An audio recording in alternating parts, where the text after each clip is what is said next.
हाँ जी, क्योंकि आज नया सब्जेक्ट स्टार्ट है।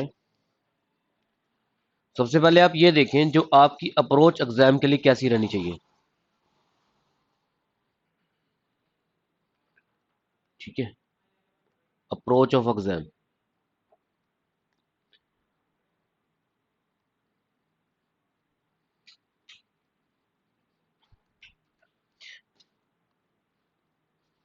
कैसे करोगे, अप्रोच से फर्क पड़ेगा भाई। एग्जाम में आपका क्लियर कितने मार्क्स से होगा। ठीक है,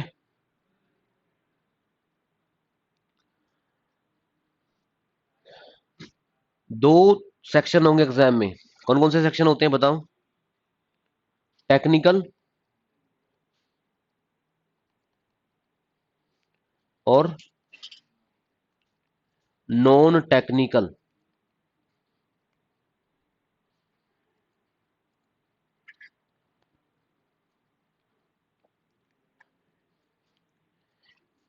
अगर आज की क्लास में मैं आपको ये बता दूं कि कौन कौन से टॉपिक आपको कम से कम करने चाहिए जिससे आपका एटलीस्ट एग्जाम क्वालिफाई हो जाए, क्योंकि सबसे पहले स्टेप 1 स्टेप 2 से चलेंगे।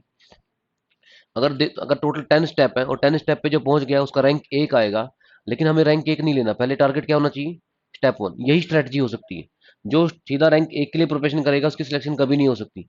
आपको 1 2 3 प्रोसेस से जाना होगा। और आपको मिनिमम से मिनिमम टारगेट आपका यही है कि क्या हो जाए एग्जाम, आपको सिलेक्शन मिल जाए। क्या मिल जाए, 1 2 3 4 रैंक वो बात की बातें। आपने देखा भी एटमॉस्फेयर में कुछ बच्चों के रैंक 1 2 3 4 भी आए हैं। 4 आया आई थिंक पीपीएससी में। ठीक है, अब एग्जाम रिजल्ट आया लास्ट टाइम। तो नॉन टेक्निकल की बात मैं करूं अलग से करूंगा, लेकिन आप ये बताइए सबसे ज्यादा दिक्कत कहां पर है हमें। टेक्निकल, जो आपने अच्छा खासा पढ़ा भी है 3 साल या 4 साल। ठीक है, टेक्निकल में कौन कौन से टॉपिक करें इसके बाद मैं आपका सिलेबस शुरू करूंगा आज का। सबसे आप पहले आप ध्यान दें बेसिक कंसेप्ट पे। अब आपको जैसे ही कोई बेसिक कंसेप्ट बताएगा आपके दिमाग में याद आएगा, समझ में आएगी आपको यहां से बात कि पूरा बेसिक करना है क्या, नहीं। आपको 3 चीजें करनी है जो मैं क्लास में कराऊंगा। रजिस्टेंस के बारे में जानना है, किसके बारे में, जितना जान लिया ना मोर देन एनफ है। एक पेज रेजिस्टेंस का पढ़ लो, एक पेज किसका पढ़ लो, एल का। एल क्या होता है, इंडक्टर, इंडक्टेंस। और एक पेज किसका पढ़ लो, ये आरएलसी कोई नॉर्मल एबीसी अल्फाबेट नहीं है हमारे। इलेक्ट्रिकल इंजीनियरिंग में इसको क्या क्या बोलते हैं बताओ, रजिस्टेंस बोलते हैं, जिसका सिंबल क्या होता है, ये होता है। क्या किसमें मेजर करते हैं रेजिस्टेंस को, ये एल है। ये क्या होती है आपकी इंडक्टेंस, किसमें मेजर होती है इंडक्टेंस, हेनरी में। किसमें मेजर होती है भाई, हेनरी में। देखो बिल्कुल बेसिक से समझा रहा हूं। फर्स्ट डे आप मेरे पास मान लिया आज के नए बैच में, मेजरमेंट के बैच में बैठे हुए आप लोग, और आपको सिंपल समझा रहा हूं कि शुरू कैसे करना है टेक्निकल। कोई ज्यादा डिटेल में नहीं पढ़ने जाना है किसी की, आपको पता होना चाहिए कि कहां कहां से क्वेश्चन आएंगे। ठीक है, तो मेरा आज की क्लास का टारगेट यही रहेगा कि आपको ये बता दूं कि कितना करना है आप लोगों ने। सी में क्या है, C4 क्या होता है बताओ, कैपेसिटर। एक एक पेज या दो दो पेज जितना मैं लिखवाऊंगा अगर आपने यहां से भी कर लिया तो थ्योरी के लिए वो मोर देन एनफ है। क्या है, और थ्योरी करने का मतलब आपकी मिनिमम कट ऑफ क्लियर हो जाएगी थ्योरी करने से। समझ रहे हो, क्योंकि एग्जाम में दो ही तरह के क्वेश्चन आते हैं, या तो थ्योरी वाले या न्यूमेरिकल वाले। यस और नो। अंज यहां पर क्या किसमें मेजर करेंगे इसको, एफ से लिखते हैं लेकिन फैराड होता है। क्या होता है, ये हेनरी है और ये बताओ भाई। यहां से हालांकि कोई क्वेश्चन नहीं आएगा आपको एग्जाम में, ऐसा कभी पूछता नहीं कि रेजिस्टेंस का यूनिट क्या होता है, लेकिन एटलीस्ट आपको क्या क्लियर हो गया यहां से, पहला टॉपिक क्लियर हो गया कि पहला टॉपिक किस किस के बारे में पढ़ना है आपको। रेजिस्टेंस की इन्फॉर्मेशन लेनी है, इंडक्टेंस की इन्फॉर्मेशन लेनी है, कैपेसिटेंस की। क्वेश्चन तो ये आएंगे जैसे दो कैपेसिटर्स को पैरेलल में जोड़ देगा, सीरीज में जोड़ देगा, इंडक्टर को सीरीज में जोड़ देगा, रेजिस्टेंस को पैरेलल सीरीज में जोड़ देगा, स्टार डेल्टा इनके कनेक्शन आ जाएंगे। क्वेश्चन वहां से आएंगे, पर टॉपिक तो पता चल गया ना कि पकड़ना क्या है। अगर आप कोई भी बुक उठाओ इलेक्ट्रिकल इंजीनियरिंग की, स्टार्टिंग में मैं हर बार बोलता हूँ बहुत सारा फिजिक्स दे रखा होता है। आपने कुछ नहीं करना, आपने आर, इंडक्टेंस, रेजिस्टेंस और कैपेसिटेंस की नॉलेज गेन करनी है। जितना मैं बताऊंगा that is more than enough अगर आप मेरे से पढ़ रहे हैं। ठीक है, तो ये मैंने वर्कआउट किया है इसी ईयर का, जो 2 3 साल के पेपर फिर से अपडेट रिवाइज किए और देखा कि कहां से क्वेश्चन बन रहे हैं।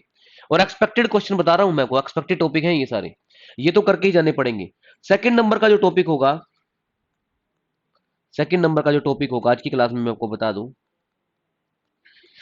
और ये टॉपिक आपके 24 आवर्स टिप्स पे होने चाहिए। और टिप्स पे कैसे होंगे, आज रटना नहीं जाके, रोज पढ़ो टॉपिक। पहला टॉपिक बेसिक कंसेप्ट का, दूसरा टॉपिक अभी बता रहा हूँ, तीसरा किसका, फोर्थ किसका, फिफ्थ किसका। जब ये टिप्स पे हो जाएगा ना तो तैयारी अपने आप हो जाएगी। समझ रहे हो? टॉपिक्स के लिए ये नहीं होना पड़ेगा हमें बार बार सिलेबस देखना पड़ रहा है। और कोशिश करो कि साथ साथ लिखते भी रहो, ठीक है। इस बात से भरोसे मत रहना इसका भी कोई पीडीएफ आपको मिलेगा, ठीक है। जितना मैनुअल काम करेंगे उतना अच्छा आपके लिए रहेगा। दूसरा टॉपिक है भाई, कौन सा, इलेक्ट्रिकल सर्किट्स के law. E for electrical circuits laws. कौन कौन से लॉज, बेसिक क्वेश्चन स्टूडेंट यहां से आता है। एक तो लॉ है भाई के लॉज। क्या लॉ भाई, के लॉज। के फॉर किरचॉफ्स, के फॉर किरचॉफ्स ने दो लॉ दे रखे हैं और वो उनके थ्योरी क्वेश्चन आते हैं। केसीएल की प्रिंसिपल क्या है और केवीएल के काम करने की प्रिंसिपल क्या है। ये दो नियम है केसीएल के सॉरी, के फॉर किरचॉफ के। कौन कौन से दो लॉ हैं बताओ। केसीएल की फुल फॉर्म और केवीएल की फुल फॉर्म, जो ऑफलाइन बैठे हैं वो भी बताओ और जो ऑनलाइन है वो भी बताओ। हाँ, आपको साथ साथ मुंह से बोले आप, ताकि आपको ये टॉपिक रिवाइज हो, क्योंकि बाहर जो नॉन इलेक्ट्रिकल इंजीनियरिंग का स्टूडेंट नहीं है उसके लिए केसीएल केवीएल कुछ भी हो सकता है, लेकिन आपके लिए केसीएल क्या है, किरचॉफ करंट लॉ और किरचॉफ वोल्टेज लॉ है।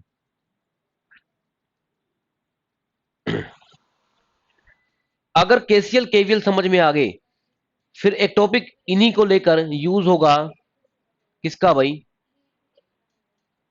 थ्योरम्स का। ऐसा कोई एग्जाम हो ही नहीं सकता जहां पर केला से क्वेश्चन आए और थ्योरम से क्वेश्चन आए। बताओ कौन सी थ्योरम की मैं बात कर रहा हूं।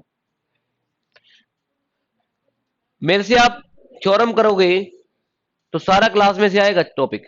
कौन कौन सी थ्योरम है आपके पास सिलेबस में। पहली थ्योरम तो जो इंपॉर्टेंट है, जहां से क्वेश्चन आता ही आता है, सुपर पोजिशन। उतने टाइम से पढ़ते पढ़ते ये मुझे पता भी चल जाता है कि सुपर पोजिशन से क्वेश्चन क्या बनेगा, थेवेनिन से क्या बनेगा, नॉर्टन से क्या बनेगा, ठीक है। ये सिर्फ आपको बेनिफिट मिलेगा जब आप रेगुलर क्लास लगाएंगे। मैं सीधे से साफ साफ बोल रहा हूँ, रिकॉर्डेड पे ध्यान मत दें, लाइव आए, रोज डेली आए, ठीक है। सुपर पोजिशन थ्योरम और थेवेनिन थ्योरम, और कौन सी थ्योरम होती है, एक नॉर्टन भी। थेवेनिन के साथ नॉर्टन का पेयर है, किसका, याद रखना पड़ेगा आपको। और अगर जब मैं आपको ये बेसिक कंसेप्ट करा रहा हूंगा, उस बेसिक कंसेप्ट में मैं आपको बताऊंगा कि वोल्टेज सोर्स क्या होता है और करंट सोर्स क्या होता है, ठीक है। और जिसने वोल्टेज सोर्स और करंट सोर्स का टॉपिक मुझसे कर लिया, बाय डिफॉल्ट उसने मुझसे क्या कर लिया, थेवेनिन और नॉर्टन कर लिया। सेम टॉपिक है। जब आप कंपैरिजन से पढ़ोगे ना, रिलेट कर लोगे कि ये वो टॉपिक से रिलेट कर रहा है, तो आपको ज्यादा टाइम तक वो याद रहेगा। समझ रहे हो? टॉपिक्स देखने में लग रहा होगा कि सिंपल है, देखो इतना आसान तो नहीं है, लेकिन अगर आप 4-5 महीने लगे रहे ना तो फिर मुश्किल भी नहीं है। पर लगा रहना पड़ेगा, कुछ नहीं सोचना, रिजल्ट के बारे में नहीं सोचना कि क्या होगा, कितने मार्क्स मेरे आएंगे। सिर्फ आपने किस बात पे ध्यान देना है, क्लास लगाने पे ध्यान देना है, और जब टॉपिक करा दिया तो रिवीजन पे ध्यान देना है। समझ रहे हो? इसके अलावा कोई और तीसरी बात नहीं, ठीक है। और बताओ भाई, एक थ्योरम और कर सकते हो जहां से क्वेश्चन आपको आता है, क्या क्या बनाई, मैक्सिमम पावर ट्रांसफर थ्योरम। ये 4 थ्योरम है जहां से 4 क्वेश्चन मान के चले कम से कम आप। क्लियर है? 2-3 क्वेश्चन केसीएल केवीएल से आएंगे तो 6-7 नंबर के क्वेश्चन है, ठीक है। मैं बार बार बोल रहा हूं, कोई भी बुक आप उठाओगे आपको हंड्रेड्स ऑफ टॉपिक मिलेंगे, लेकिन मैं आपको 15 या 20 टॉपिक लिखवाऊंगा आज की क्लास में। वो भी कर लिए ना कम से कम, तो आप अपने आप को मान लें कि आप कट ऑफ के आसपास हैं। करने के बाद मानना टॉपिक एक भी नहीं है और आप सोच रहे हो कि क्लास लगा ली, बस पढ़ा मैंने, रिवीजन एक दिन भी नहीं की, तो मत मानना। सीधी सीधी बात है, आपने कंफ्यूजन में नहीं रहना। आप बोल दो कि मैंने टॉपिक पढ़ लिए तो आपका कंफर्मेशन है। नोट करते रहो साथ साथ, फिर आगे चलेंगे। 2 टॉपिक बता दिए, थर्ड टॉपिक पे चल रहे हैं।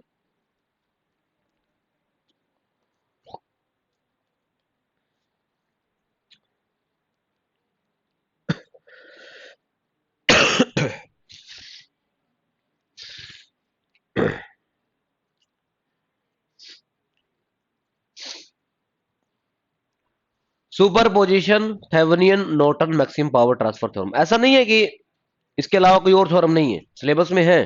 टेलीगन्स थ्योरम से भी क्वेश्चन आता है, कंपनसेशन से भी आ जाता है कई बार। लेकिन अभी मेरा मेन टारगेट है ना, मैंने कहा मैंने रैंक वन की तैयारी नहीं करानी, पहले मैंने तैयारी करानी है कट ऑफ की। हर एक स्टूडेंट की गारंटी लेनी है कि सिलेक्शन पहले उसकी हो, क्या हो, बाकी बात की बातें। ठीक है, इसी चीजें कॉन्साइज कर रहा हूँ कि कम से कम इतना तो करके जाओ। थर्ड टॉपिक होगा आज, जो अगर आप, और ये कौन कौन से एग्जाम की स्टडी मैं बता रहा हूँ, पीएसपीसीएल, एचएसएससी और एचपीपीएससी, जो तीन मैंने स्टेट अभी कवर करे मेनली, तो ठीक है इनकी मैं बात कर रहा हूँ। थर्ड टॉपिक जो रहेगा, ऐसा होता नहीं है कि इससे क्वेश्चन कभी ना बने, मैग्नेटिक सर्किट से।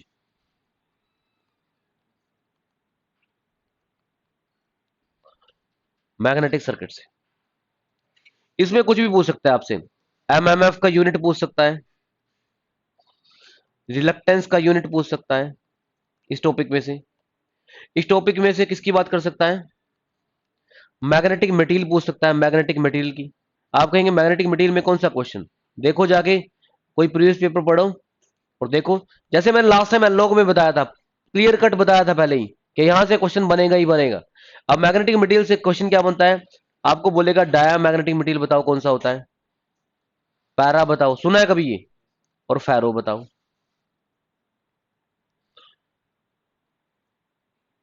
भाई समझ में आ रहा है, हर चीज का एक सीक्वेंस होता है। आप अगर आपको कोई पहले ही दिन सब कुछ बता दे, मतलब पेपर ही बता दे, तो उसका भी कोई लॉजिक नहीं बनता, उसका भी कोई लॉजिक नहीं बनता, क्योंकि पेपर बताने के लिए आपको टॉपिक का पता होना चाहिए, टॉपिक कौन से सब्जेक्ट से, यस और नो, समझ में आया।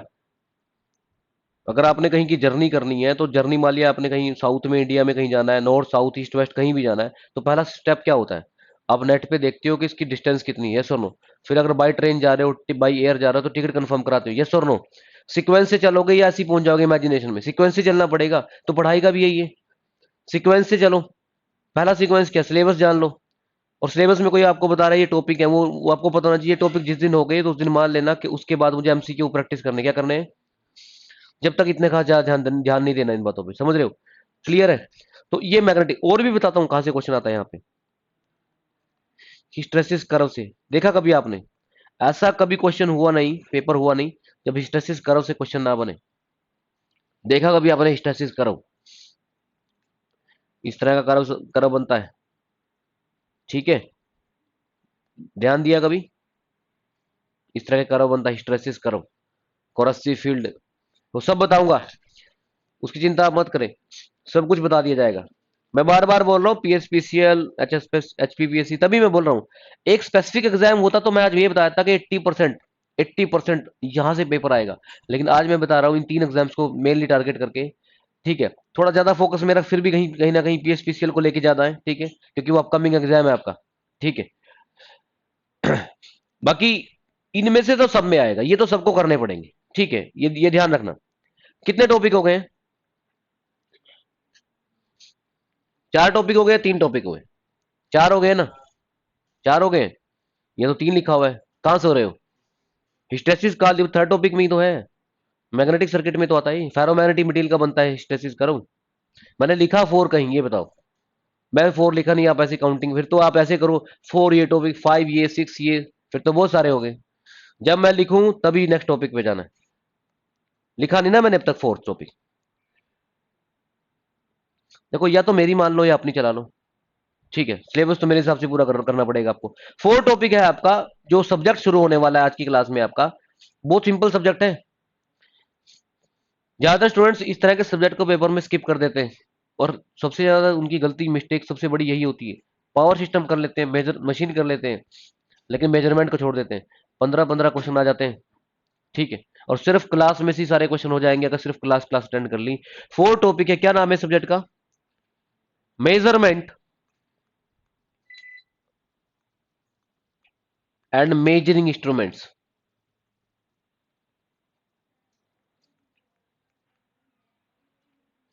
मेजर, इसकी डिटेल मैं दूंगा। इसको इलेक्ट्रिकल एंड इलेक्ट्रॉनिक्स मेजरमेंट भी बोलते हैं, क्या बोलते हैं, electrical and electronics measurement subject भी बोलते हैं, मेजरिंग इंस्ट्रूमेंट्स। पूरी इलेक्ट्रिकल में जो मोस्ट इंपॉर्टेंट सब्जेक्ट है, जो कम टाइम में होता है, उसको मैं या तो डिजिटल बोलता हूं, जहां से सारे क्वेश्चन बच्चों के हो जाते हैं, और दूसरा मैं मेजरमेंट के बोलता हूं। मशीन की कोई गारंटी नहीं है। मशीन इसलिए करना जरूरी है क्योंकि क्वेश्चन ज्यादा आते हैं, 25-30 क्वेश्चन आते हैं। अगर 15 क्वेश्चन नहीं किए फिर ओवरऑल कट ऑफ पे फर्क पड़ता है, यस और नो। लेकिन अगर ये भी नहीं किया तो फर्क तो यहां से भी पड़ेगा। अगर 15 नंबर यही छोड़ दिए तो फिर तो मशीन भी करने का फायदा नहीं हुआ। समझ रहे हो, जहां से वीक वहीं से आपकी चांस जाएगा। और ये सारी स्टोरी 4-5 महीने की है, इससे ज्यादा बड़ी स्टोरी नहीं है ये। टाइम पे आ गए हो तो टाइम पे सिलेबस कंप्लीट हो जाएगा, कोई दिक्कत नहीं है। Fifth topic,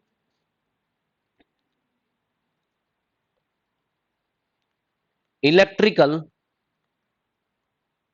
most important subject electrical engineering, electrical machine. Topic electrical machine कुछ ऐसे करना पड़ेगा आपको जैसे ट्रांसफॉर्मर करवाएंगे आपको।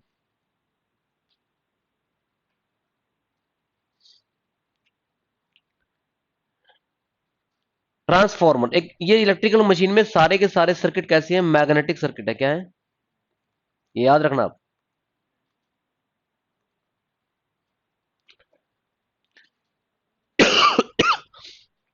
ट्रांसफॉर्मर में जिसने 2 कैटेगरी कर ली उसके ट्रांसफॉर्मर के ज्यादातर क्वेश्चन हो ही जाएंगे। एक आध न्यूमेरिकल रह सकता है, न्यूमेरिकल तभी रहता है जब प्रैक्टिस की कमी होती है। एक बात मुझे बताओ, एक एक्सपेरिमेंट करके देख लो आज। एग्जाम्पल, एक क्वेश्चन करवाता हूं मैं आपको आज, ठीक है। मान लिया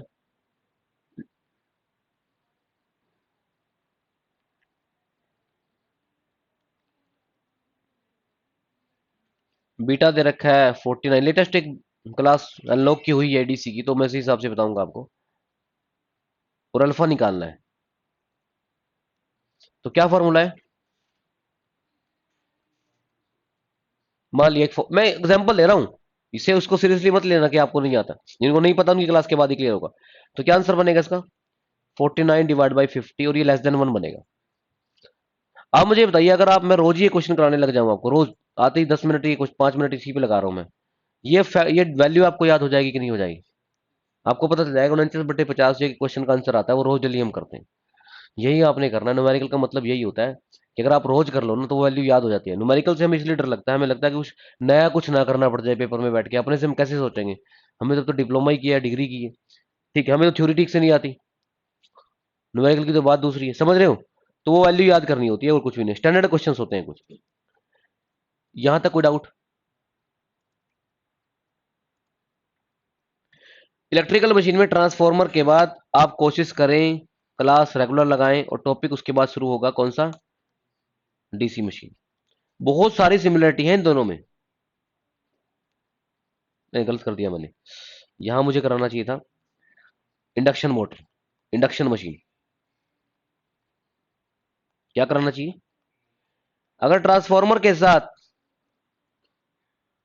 आपने इंडक्शन मशीन पढ़ लिया तो ट्रांसफॉर्मर और इंडक्शन मशीन आप लाइफ टाइम नहीं भूलोगे, क्योंकि इंडक्शन मशीन भी एक तरह का ट्रांसफॉर्मर है। क्या है, यहां तक इंडक्शन मशीन को हम बोलते हैं रोटेटिंग ट्रांसफॉर्मर। क्या बोलते हैं, इसका मतलब तो बहुत सारी सिमिलरिटी हो सकती है इसमें, यस और नो।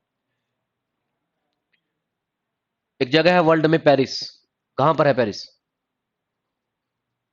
वर्ल्ड में एक जगह है, लोकेशन है पेरिस, कहां पर है, पेरिस का नहीं पता। ताजमहल कहाँ है, हैं? पेरिस फ्रांस में है। सुना है आपने कभी पेरिस के बारे में, एफिल टावर देखा होगा। कई बार बोलते नहीं कि जो बेस्ट चीज होती है ना, तो उसको उसकी ना उसको यूज कर लेते हैं। अब जैसे बोलेंगे कश्मीर इंडिया का पेरिस है, क्यों बोलते हैं, मतलब ऐसी कुछ क्यों बोलते हैं, मतलब पेरिस जो नहीं जा पा रहे हैं मान लिया, तो वो कश्मीर चले जाओ मान लिया। या ताजमहल जो नहीं जा पा रहे हैं तो अपनी स्टेट में बोल सकते हैं, कोई किसी की कोई बहुत बड़ी स्ट्रक्चर बनाओ अपनी स्टेट में, क्योंकि ताजमहल तो यूपी में है। मान लिया हरियाणा पंजाब में कोई स्ट्रक्चर खड़ा हो, जैसे हरियाणा में एक शेख चिल्ली का मकबरा है जिसको ताजमहल, हरियाणा का ताजमहल बोलते हैं। तो एक क्या, एक उसकी एनालोगस क्या बना देते हैं कि वहां नहीं जा पा रहे तो ये भी वही चीज है। समझ रहे हो मेरी बात, ये मैं इसलिए बोल रहा हूं आपको, जब आपको पता चल जाएगा ना ट्रांसफॉर्मर इंडक्शन मशीन में सिमिलरिटी है।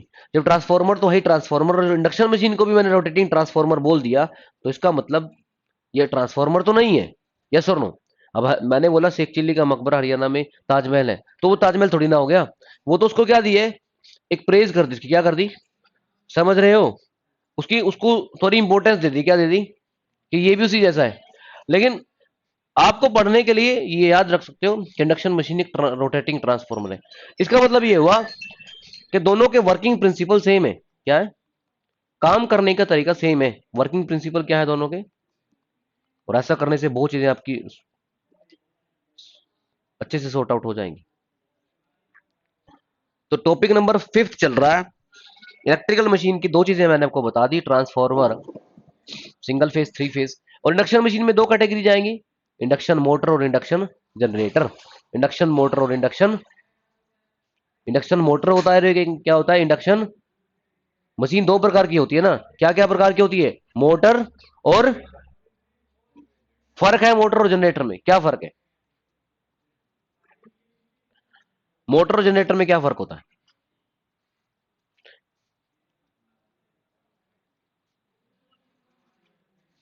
क्या फर्क होती है?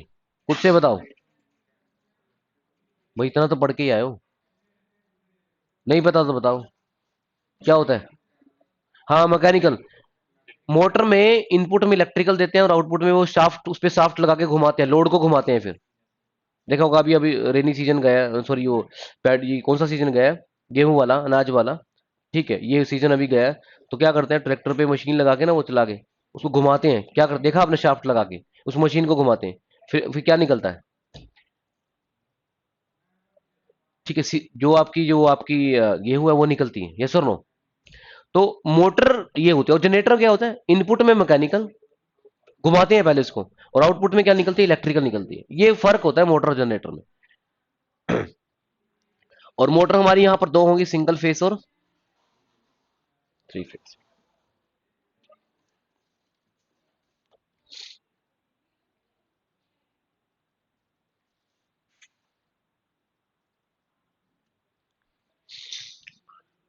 फिफ्थ नंबर टॉपिक तक बताओ, किसी को कोई दिक्कत?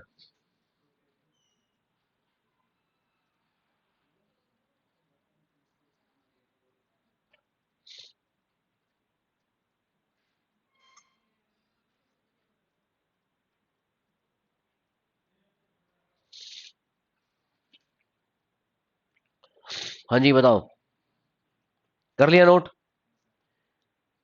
तो मोटर जनरेटर अभी लेटेस्ट जो सीजन गया है वीट वाला, तो उसमें ये चीजें आपने देखी थी। अभी फिर अभी पैडी सीजन आएगा, उसमें भी देखा आपने, देखना मोटर वगैरह का यूज बहुत अच्छे खासे होगा एग्रीकल्चर सेक्टर में। हाँ जी, और कौन सी मशीन से?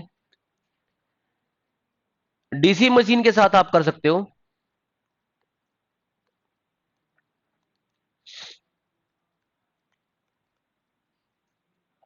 डीसी मशीन का मतलब ये नहीं है कि डीसी मशीन, ये डीसी ही इंड्यूस होता है। हर एक मशीन में एसी ही इंड्यूस होता है। क्या होता है? बनता एसी ही है, बस उस एसी को डीसी मशीन में किसमें कन्वर्ट कर लेते हैं? डीसी में। किसकी मदद से?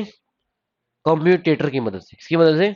तो कम्यूटेटर क्या करता है? एसी को डीसी में बदल सकता है और वापस डीसी को एसी में भी बदल सकता है। तो कम्यूटेटर एक तरह का रेक्टिफायर होता है। क्या होता है? कभी पूछ ले पेपर में कि कम्यूटेटर क्या काम करता है, तो आप लिख सकते हो कि एसी को डीसी में बदलता है या फिर डीसी को एसी। और इसके साथ एक मशीन और है। कौन सी मशीन? Synchronous machine. अगर इन दोनों को आपने साथ साथ कर लिया तो ये टॉपिक कंप्लीट होते ही, यहां तक मैं स्टूडेंट को गारंटी दे देता हूं कि अगर ये करके चले गए तो सिलेक्शन तो कंफर्म है।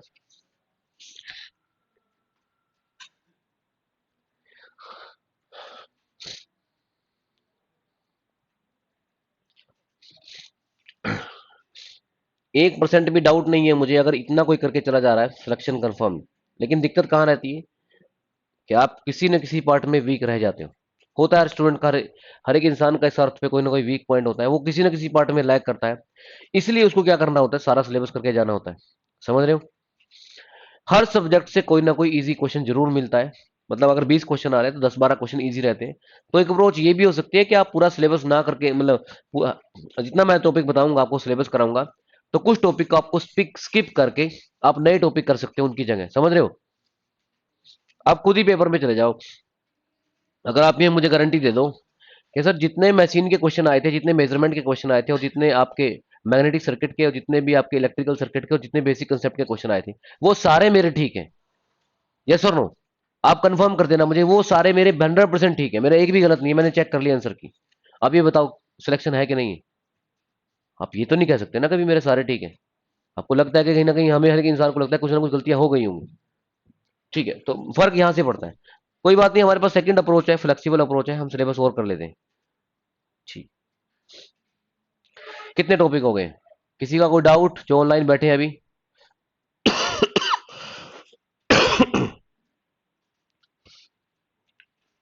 इसके बाद मैं सजेशन दूंगा आपको।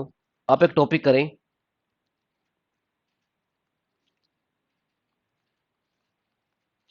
Basic electronics, easiest topic electrical का। बेसिक इलेक्ट्रॉनिक्स के साथ आप क्या कर ले,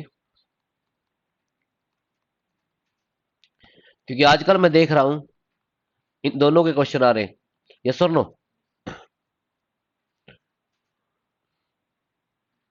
ये दो टॉपिक इलेक्ट्रॉनिक्स के। बेसिक इलेक्ट्रॉनिक्स में आपकी अभी लेटेस्ट जो मैंने बताया आपको, जो पीएन जंक्शन डायोड्स होती हैं, क्या होती हैं? डायोड्स, इनके बारे में। कुछ स्पेशल डायोड है हमारी, जैसे कि एलईडी वगैरह, उनके भी क्वेश्चन आपको पेपर में देखने को मिलते हैं। कुछ ट्रांजिस्टर है, जिनमें कौन कौन से ट्रांजिस्टर है, बीजेटी है, एफईटी है, ठीक है, जेफेट मॉसफेट, ये सब है। ठीक है जी। और बाकी डिजिटल इलेक्ट्रॉनिक्स तो है ही, जिसमें आपका नंबर सिस्टम है, जिसमें हर साल क्वेश्चन जिससे बनता ही बनता है, जिसमें बूलियन अलजेब्रा है क्या, कम से कम डिजिटल इलेक्ट्रॉनिक्स में बूलियन अलजेब्रा और नंबर सिस्टम तो करके जाओ ही जाओ। इतना भी नहीं कर रहे हो फिर रिस्क पे हो।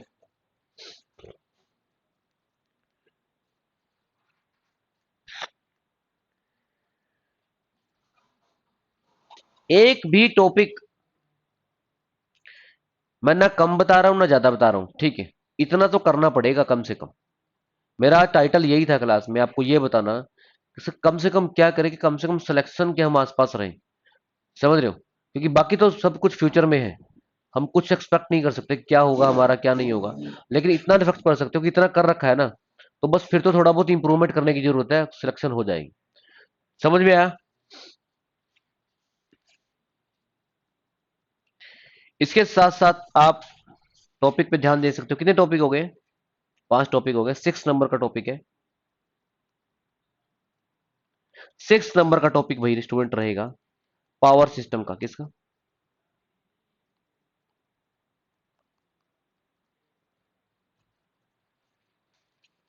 पावर सिस्टम आपको मैं 10 से 15 घंटे क्लास कराऊंगा सिर्फ। एटलीस्ट वो तो लगाना, क्योंकि one of the largest subject है इलेक्ट्रिकल इंजीनियरिंग का। जैसे इलेक्ट्रिकल मशीन एक लार्जेस्ट सब्जेक्ट है, उससे भी बड़ा सब्जेक्ट है, डबल है ये सब्जेक्ट। इसको तो कई बार हायर इंजीनियरिंग में 2 पार्ट में पढ़ते हैं, पावर सिस्टम 1, पावर सिस्टम 2। पढ़ा होगा आपने, 2 बार में आता ही। ठीक। एटलीस्ट इतना भी कर लिया ना, 10-15 घंटे की क्लास आपने लगा ली, तब जाकर आप अज्यूम कर सकते हो कि मेरे इतने भी इजीएस्ट क्वेश्चन आएंगे, आसान क्वेश्चन आएंगे, जो बस देख कर क्वेश्चन देखा और आंसर पढ़ लिया, तो वो 10-15 घंटे की क्लास लगाने के बाद ही कंफर्म करना। अगर नहीं लगी ना, तो मान लेना कि आपका एक आध नंबर आएगा, वो भी तुक्का से, तुक्का लगाने से आएगा। ठीक है, अटेम्प्ट नहीं किया तो वहां पर भी रिस्क है। यहां पर बताइए भाई, समझ में आया? इसके बाद बचा है पार्ट मिसलेनियस। मिसलेनियस में 2-3 चीजें हैं जो अगर आप करो तो शायद आपको बिल्कुल थ्योरेटिकल क्वेश्चन मिल जाए। रमन सर के पास नोट्स है, 2-2 3-3 पेज है, एस्टिमेशन एंड कॉस्टिंग। वो मेरी हेल्प के बिना भी पढ़ सकते हो आप। अगर चाहते हो कि कमिंग टाइम में, मैं तो टाइम पे ही कराऊंगा, और कई बार मुझसे बच्चा डाउट पूछने आता है तो मैं उसी टाइम बताता हूँ ये ऐसे ऐसे पढ़ना है। कई बार एग्जाम इतना पास होता है, और जब हमें मेन सब्जेक्ट कराने होते हैं तो हमारा ध्यान पूरा उस पर चला जाता है, क्योंकि अगर मान लिया मशीन नहीं कराया, मान लिया आपको बेसिक इलेक्ट्रिकल नहीं कराया, तो फिर तो पता है फिर तो सिलेक्शन बच्चे की वैसे भी नहीं होनी है। तो इन चीजों पे हम बहुत कम ध्यान देते हैं। हम मतलब मैं और आपकी बात कर रहा हूं मैं। इन केस कुछ बच्चों का लास्ट मोमेंट पे जो बहुत लेट ज्वाइन करते हैं, उनके साथ दिक्कत ये हो जाती है कि वो इन सब्जेक्ट तक जा ही नहीं पाते। जहां से सिंपल सिंपल क्वेश्चन आते हैं, आई रूल सुना होगा आपने, इलेक्ट्रिसिटी रूल वाला। ये रमन सर के पास सारे नोट्स पढ़े हैं। ठीक है, आप ये अगर 4-5 घंटे बैठ के पढ़ भी लेना, तब भी आपके 4-5 में से 3-4 क्वेश्चन ठीक हो जाएंगे। आने तो 8-10 क्वेश्चन है। तो 3 4 5 क्वेश्चन आपके तब भी ठीक हो जाएंगे। एस्टिमेशन, कॉस्टिंग, यूटिलाइजेशन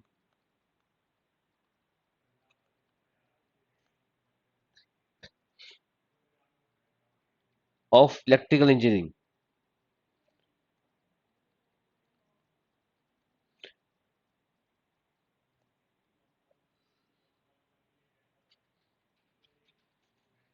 ठीक है जी। यहां पर एक सब्जेक्ट ऐड कर लो, माइक्रो प्रोसेसर 8085। ये भी कराना था अभी मैंने, फिर बीच में ये स्टार्ट हो गया आपका एनालॉग, थोड़ा लेंथी सब्जेक्ट था, वो टाइम ले गया। इसको नेक्स्ट टाइम कराएंगे। ये सब भी करके चले गए ना आप, फिर तो बात ही कुछ नहीं, फिर तो कुछ फर्क बचा ही नहीं आप। ठीक है, फिर तो आप 10 20% 40% 50% न्यूमेरिकल को भी कंप्रोमाइज कर रहे हो, तो दिक्कत वाली बात नहीं। लेकिन ये आपको, अगर बच्चा मुझे कहता है मैंने एस्टिमेशन कॉस्टिंग का एक भी क्वेश्चन नहीं पढ़ा, एक पेज भी नहीं मैं पढ़ के गया हूं पेपर में, तो फिर रिस्क पे है वो। एक पेज भी नहीं पढ़ रहे हो, फिर तो ऐसा कोई, ऐसा थोड़ी ना आपके पास कोई आपको मैजिक, कोई मैजिकल फॉर्मूला मिल जाएगा और पेपर में आप अपने आप रिकॉल कर लोगे कि जो पढ़ा भी नहीं है वो भी रिकॉल कर लो। यस और नो? पढ़ा होना तो होना चाहिए। ये थी पूरी, जो स्टेप 1 था क्लास का, मैंने कल भी बताया था। मैं आपको स्ट्रेटजी बताऊंगा, कम से कम ये टॉपिक करे और पेपर आपको यहां से आएगा। ठीक है, कोई भी बुक आप उठाओ, कम से कम उसमें, कम से कम मैं आपको बता दूं 40 50 कम से कम, और 100 150 टॉपिक ज्यादा से ज्यादा लिखे होते हैं, तब जाकर पूरी इलेक्ट्रिकल कंसाइज होती है। सिर्फ कंसाइज होती है, इलेक्ट्रिकल इंजीनियरिंग खत्म ही नहीं होती। ट्रांसफार्मर ही खत्म नहीं होगा कभी, आप देख लो, कोई बुक उठाओ ट्रांसफार्मर के भी कम से कम आधी बुक ट्रांसफार्मर की भरी पड़ी है। यस और नो? आएगा कहां से ये टॉपिक? करना कितना है? जितना क्लास में कराऊंगा। एक भी दिन एक भी बुक परचेज मत कर लेना। हाँ, किसी दिन कोई स्टूडेंट मार्केट से प्रीवियस पेपर परचेज कर लेता है, और वो भी 10 या 15 पेज से ज्यादा नहीं होना चाहिए। वो कैसे होगा 10 15 पेज का? बताओ, जब आप बिल्कुल 2019 और 20 का पेपर लेके आए मार्केट से। समझ रहे हो? जो स्टूडेंट लेके आया होगा ना 1985 से लेके अब तक के पेपर, उसकी तो साइज ही अलग हो जाएगा, और वो सर्च नहीं करनी। मेरे पास अगर लेके आ गया तो मैं उसकी सारी बुक अलग कर दूंगा, उसको लास्ट के 2 पेज जो 19 20 21 के पेपर पकड़ा दूंगा, ये कर ले 10 बार। समझ रहे हो? हमें लगता है कई बार कि यार ज्यादा पुराने पेपर करूंगा तो ज्यादा नॉलेज बढ़ जाएगी। नॉलेज नहीं बढ़ानी, पेपर क्लियर करना है। क्या क्लियर करना है? सो सिर्फ 3 या 4 साल के पेपर कहीं मिले ना, उसको तो मार्केट में जाके तुरंत उठा लो, उसमें टाइम नहीं लगाना। समझ रहे हो? जिसमें सिर्फ 20 का पेपर हो, 21 का हो, 22 का, ये अच्छी बात है क्योंकि आप लेटेस्ट पैटर्न देख रहे हो। समझ रहे हो? उससे पुराना 2010 के क्वेश्चन है, 11 के, 12 के मत उठाओ। समझ रहे हो? और एटलीस्ट मुझे दिखा के मेरे साथ शेयर करो। ज्यादा पुराना कोई भी पेपर उठाओगे उसका साइज ही बढ़ जाएगा, आपके माइंड के ऊपर बर्डन बढ़ जाएगा। क्या? एक तो मैंने आपको टॉपिक करा रहा हूँ, वो भी पढ़ने हैं, फिर आप वो भी उठा लें, वो भी क्वेश्चन करने हैं, और फिर जो पोर्शन में छोड़ रहा हूँ वो भी तो करना है। कौन सा छोड़ के आया हूँ अब तो? ये भी तो बहुत बड़ा पोर्शन है।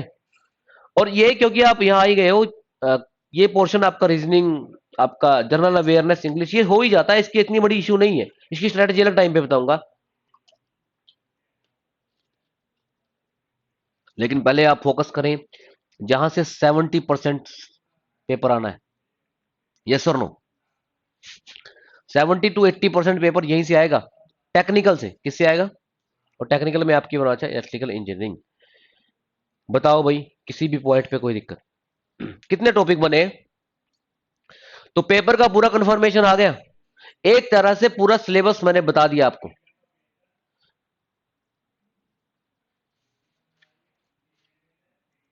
तो ये था स्टेप 1, ये था स्टेप 1।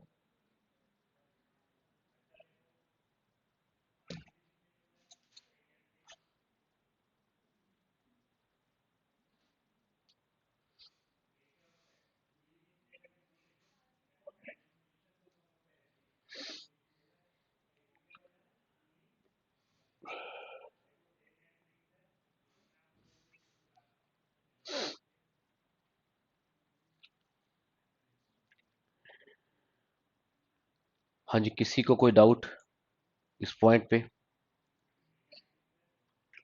बताओ। हालांकि मैं ये भी जानता हूं कि ये टॉपिक आपने पहले भी सुने हैं, पर ये भी, मैं दूसरी बात ये भी जानता हूं कि सिर्फ टॉपिक ही सुने हैं, अंदर का आपको इनके बारे में कुछ नहीं पता। क्योंकि ये तो आपने अपनी, अगर आप ग्रेजुएशन करके आए हो तो ये टॉपिक आपने पढ़े ही है, यस और नो, लेकिन सिर्फ पढ़े ही है। ठीक है, चलिए शुरू करते हैं टॉपिक। मेजरमेंट एंड इंस्ट्रूमेंटेशन, क्या क्या टॉपिक इसमें मेनली रहेंगे, जो मेन फोकस आपका रहेगा इस टॉपिक को करने के लिए।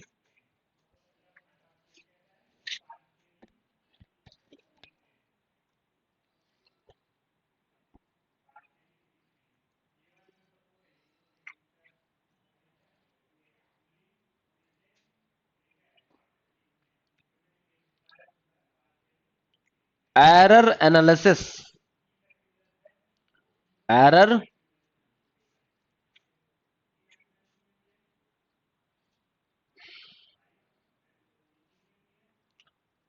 एरर क्या होता है बताओ।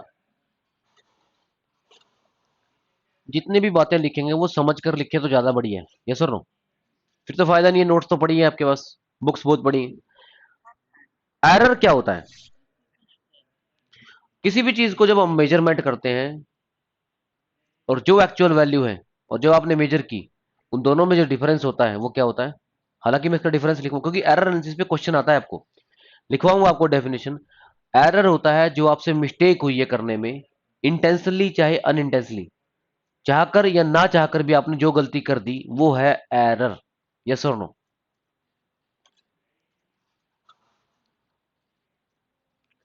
आप सिलेक्शन लेना चाहते थे, यस और नो, आप एसडीओ न बन के जेई बन गए, एरर है।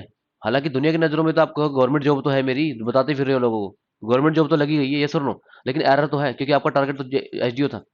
उसके बाद आपका टारगेट था अपने होम स्टेशन में, और आपकी ज्वाइनिंग आ गई है पाकिस्तान बॉर्डर पे। एरर तो आपको पता है कितना बड़ा है, कि आपको पता है कि आपने 10-15 क्वेश्चन गलत ना किए होते तो आज आपको होम स्टेशन मिल गया होता।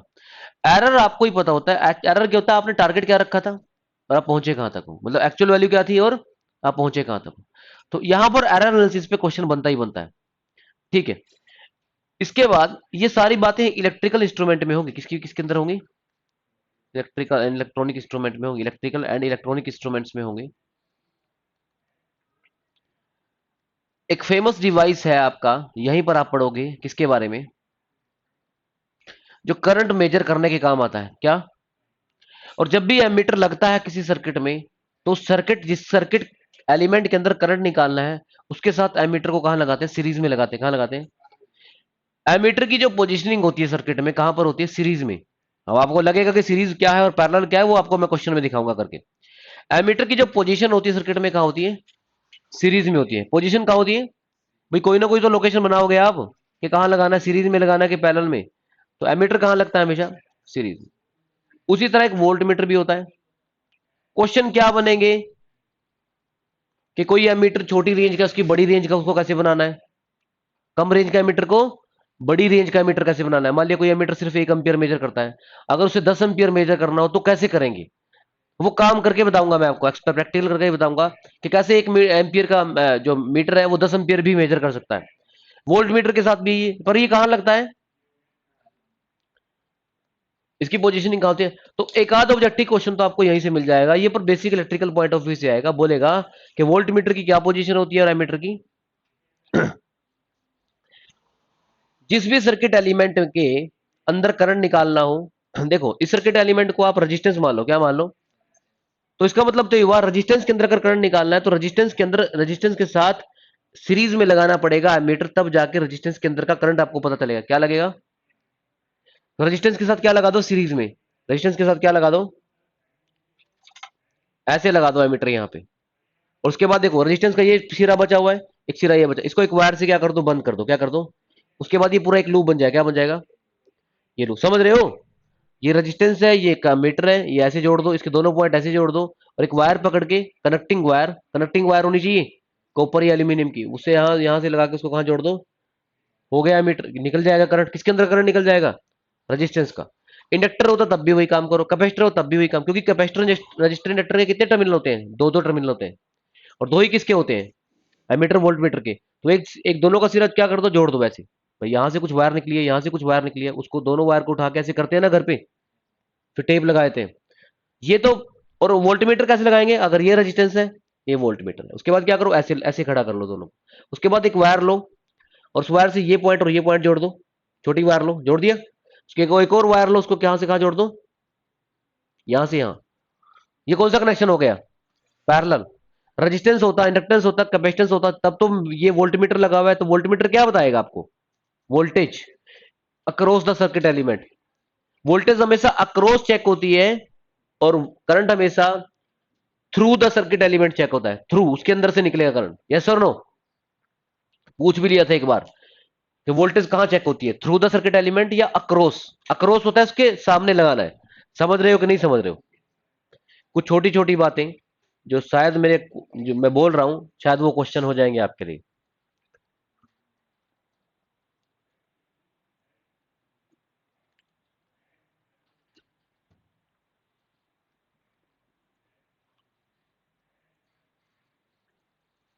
Any doubt, any difficulty?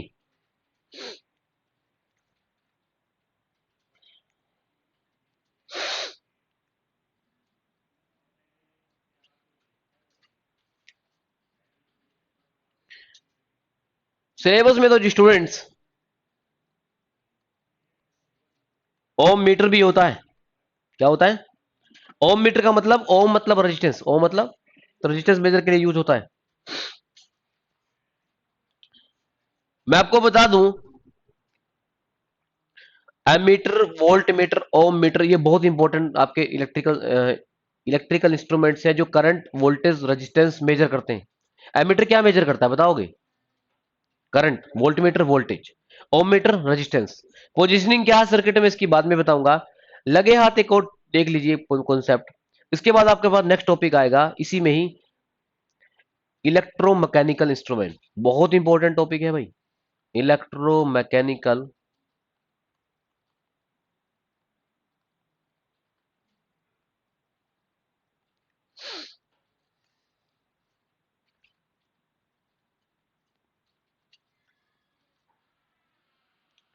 जहां पर आप पढ़ोगे पीएमएमसी, पढ़ा है कभी, सुना ही होगा, परमानेंट मैग्नेट मूविंग कोयल। दो स्टूडेंट हैं, एक को तो सिलेबस तक नहीं पता, और एक पूरी तरह से, जैसे आप मेरे साथ बैठे हो, सिलेबस भी पता कर रहे हो, आपको टॉपिक भी पता। अब पहले तो पूरी पूरी इंजीनियरिंग का सिलेबस बता दिया जो आपने करना था। उसके बाद सब्जेक्ट वाइज सब्जेक्ट का भी टॉपिक बता रहा हूँ। उसके बाद डिटेल में भी कराऊंगा, उसके बाद एमसीक्यू भी कराऊंगा। और एक स्टूडेंट कुछ भी करके नहीं गया, तो आप खुद सोचिए कि आप कहाँ लाई कर रहे हैं, कॉन्फिडेंस किस लेवल पे आपका होगा। ठीक है, पीएमएमसी। यहां पर मैं यही फर्क महसूस करता हूं कि एक स्टूडेंट हमेशा पेपर का वेट करता है, और एक स्टूडेंट हमेशा सोचता है कि 2 दिन या 4 दिन 5 दिन और मुझे मिल जाए तो मैं थोड़ा और अच्छा कर सकता हूं। वो कभी भी नहीं होता, आपको करना ही पड़ेगा पीएमएमसी। और कौन सा टॉपिक है यहां पर, डायनमोमीटर का क्वेश्चन आता है। वो छोटा सा इंस्ट्रूमेंट है डायनमोमीटर। और मैं आपको बता दूं, सबसे अच्छी बात इन मेजरमेंट सब्जेक्ट में ये है, जैसे मैंने लिख दिया पीएमएमसी, तो पीएमएमसी 5-10 मिनट में खत्म हो जाएगा। लेकिन जैसे मशीन में लिखा था ना ट्रांसफॉर्मर, वो ट्रांसफॉर्मर ही खत्म नहीं होता, 3-4-5 घंटे खत्म ही नहीं होगा। यस और नो, ट्रांसफॉर्मर के टॉपिक में बहुत सारे सब टॉपिक में और भी ज्यादा सब टॉपिक है। यस और नो, यहाँ नहीं है। पीएमएमसी है तो पीएमएमसी 5 मिनट में खत्म, डायनमोमीटर तो 5 मिनट में खत्म। समझ रहे हो, तभी तो सब्जेक्ट की मैं फर्टाइल बोल रहा हूँ कि कम पेजेस में आएगा, और जितना पढ़ोगे इतना अगर आ गया तो फिर उसको याद रखना भी आसान है। जो कंटेंट कम होता है, समझ रहे हो, समझना भी आसान है, ये फायदा रहेगा। उसके बाद है मूविंग आयरन या मूविंग कॉयल इंस्ट्रूमेंट, ये सब सिलेबस में है आपके पास। उसके बाद है रेक्टिफायर इंस्ट्रूमेंट्स। कौन से भाई, बड़ा आसान है, जिन्होंने अभी अभी लेटेस्ट एनालॉग लगाई है उनके लिए रेक्टिफायर इंस्ट्रूमेंट बस एक टॉपिक, ऐसा टॉपिक है जिससे एनालॉग की रिवीजन आपकी करवानी, हाफ वेव और फुल वेव बताने हैं मैंने। और एक है एनर्जी मीटर। तो ऐसा कोई टॉपिक होता नहीं है पेपर में जब एनर्जी मीटर से क्वेश्चन ना आए।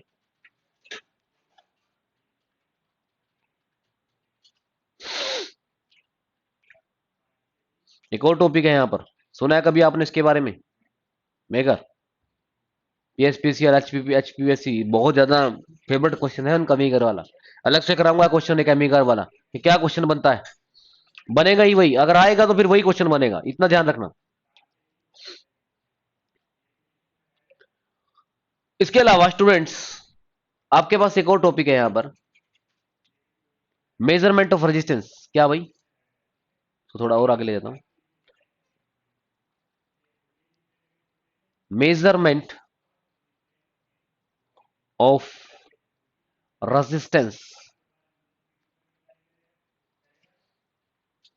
यहां पर आपके पास डीसी और एसी ब्रिज की बात हो रही है। किसकी बात हो रही है?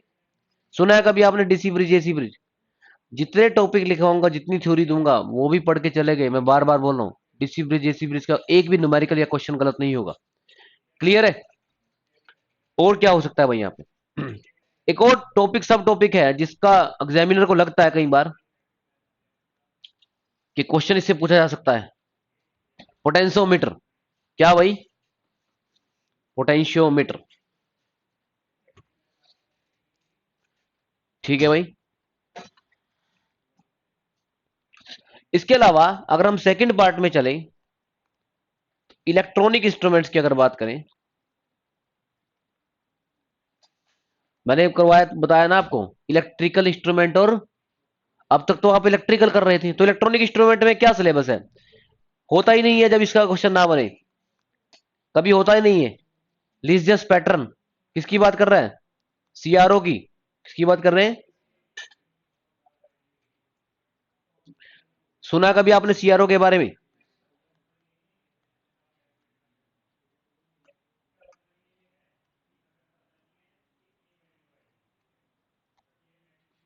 सीआरओ, क्यू मीटर, और कुछ ओपैम्प सर्किट्स हैं। और ओपैम्प जिन्होंने मुझसे अनलॉक किया है उनके लिए तो फिर बस एक टॉपिक की रिवीजन है और कुछ भी नहीं है। बाकी जिनका नहीं हुआ उनका नेक्स्ट बैच में देखेंगे। ठीक है, पर एटलीस्ट अब आज के बाद सब ये मान लें कि आज जो सब्जेक्ट शुरू हुआ है और आज हम अपनी प्रिपरेशन को सीरियसली शुरू कर रहे हैं। यस और नो? ठीक है। कुछ इस तरीके से प्रिपरेशन चलती है हम लोगों की। देखो, मान लिया 50 टॉपिक है, मान लिया कोई 4 पे आया है, तो वो 4 से लेके 50 अच्छे से कर ले। बट उसके बाद बस लास्ट में क्या काम बचेगा? 1 करना है, 2 करना है और 3 करना है। अगर वो सोच के बैठा है 4 से 50 तक नेक्स्ट टाइम करूंगा, नेक्स्ट टाइम करूंगा, देखा जाए तो आपने 3 से 4 महीने वो खराब ही कर रहा है। जब बोल दिया टीचर ने, समझ में आएगा, पूछ, आप बैठ के देखो तो इस बार क्लास में। समझ रहे हो? सब्जेक्ट ये ऐसा ही है, मेजरमेंट इंस्ट्रूमेंट। बैठे रहोगे क्लास में, समझ में आ जाएगा। और सोच रहे हो कि ऑफलाइन रिकॉर्डेड सुन लोगे या किसी कॉपी में से फोटो स्टेट करा लोगे, जीरोक्स करा लोगे, उसका कोई फायदा नहीं।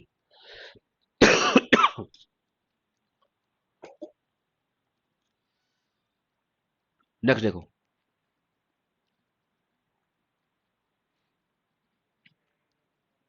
एक बार कमेंट चेक कर लेता हूँ किसी ऑनलाइन में, किसी कमेंट तो नहीं। ऐसा बहुत ही रेयर चांस में होता है जब क्वेश्चन इससे ना बने। इस टॉपिक से बताइए क्या टॉपिक है ये? फुल फॉर्म बताइए इसकी, अगर पढ़ के आए हो तो। Digital volt meter. डिजिटल, एक क्वेश्चन आता है इससे हर साल। 3.5 डिजिट वोल्ट मीटर ऐसे पूछेगा आपसे। ये 3.5 डिजिट का क्या मतलब है, कितने टाइप के ये होते हैं, वो सब मैं आपको बताऊंगा एंड में।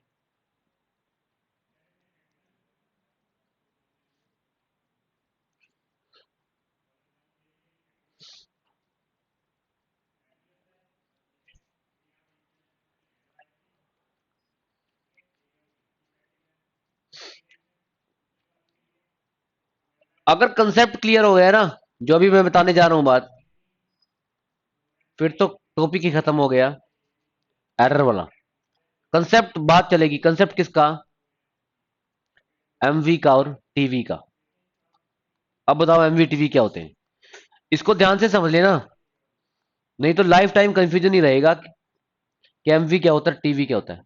फुल फॉर्म जानने से नहीं कर रहा हूं मैं, मीनिंग जानने का रहा हूं। मीनिंग वैसे फुल फॉर्म तो बताया, तो ये मीन, ये मेजर वैल्यू है और एक ट्रू वैल्यू, दो वैल्यू होती है, एक मेजर वैल्यू और एक होती है। स्टूडेंट को हमेशा कंफ्यूजन इसी बात में रह जाता है कि what is measure value, what is true value. यही डिफरेंस की वजह से ज्यादातर दिक्कतें पैदा होती हैं। थ्योरी में तो चल जाता है काम, फिर भी निकाल लेते हैं, लेकिन न्यूमेरिकल गलत हो जाता है जब साफ साफ नहीं पता होता कि एक्चुअल में मेजर वैल्यू कौन सी होती है, क्योंकि क्वेश्चन में दोनों वैल्यू गिवन होती हैं, हमें पता ही नहीं चलता, लिखता नहीं ना सीधा सीधा। एग्जामिनर सीधा सीधा लिख दे तो फिर बात ही बन जाए, फिर पेपर ही किस बात करा गया, वो कंपटीशन किस बात करा गया। ये हमें पहचानना होगा कि मेजर वैल्यू और ट्रू वैल्यू में क्या डिफरेंस होता है। इससे पहले मैं इसको डिटेल में बताना शुरू करूं, आपको मैं बता दूं, अगर कभी एरर निकालना आ जाए, क्या निकालना आ जाए, तो एक काम मेरे कहने से आप कर सकते हैं, मेजर वैल्यू को किस में से घटा दें,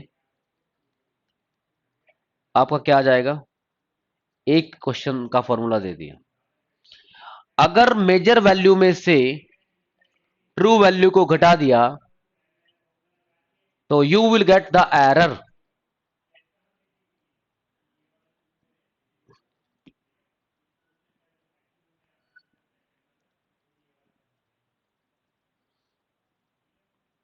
लिखा। अब आप एक बात मुझे बताइए, डिटेल में बताना शुरू करता हूं, फॉर्मूला मैंने बता ही दिया आपको, क्योंकि ऐसा ना होता डिटेल में बताने के चक्कर में मिनिमम बात भी भूल जाएं आप कि भाई एरर निकलेगा कैसे, एमवी मेजर वैल्यू में से क्या घटा दूं। अब डिटेल में इसलिए बता रहा हूं कि लाइफ टाइम आपको कंफ्यूजन नहीं रहेगा इसमें। वो कंसेप्ट क्या है, देखो, कोई आप इंस्ट्रूमेंट ले लो, ये इसका डिस्प्ले है,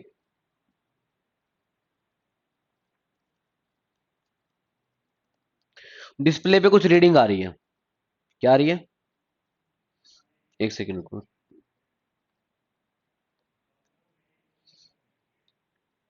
मान लिया रीडिंग आई है 12,